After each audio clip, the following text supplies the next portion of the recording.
कर यकीन, मंजिल की ओर चल दे। खुद पर तू कर यकीन, मंजिल की ओर चल दे। ना हो हताश परेशान, अपने इरादों को बल दे। श्रद्धा ज्ञान देती है, नम्रता मान देती है, योग्यता स्थान देती है, पर तीनों मिल जाए तो व्यक्ति को हर जगह सम्मान देती है। खुशी के लिए काम करोगे तो खुशी नहीं मिलेगी, खुशी के लिए काम करोगे तो खुशी नहीं मिलेगी, लेकिन खुश होकर काम करोगे तो खुशी और सफलता दोनों ही मिलेगी।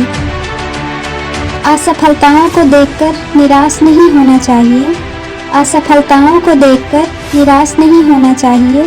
क्या पता कामयाबी आपकी एक और कोशिश का इंतज़ार कर रही हो। बुरा वक्त भी हमें कुछ नया सिखा जाता है, बुरा वक्त भी हमें कुछ नया सिखा जाता है।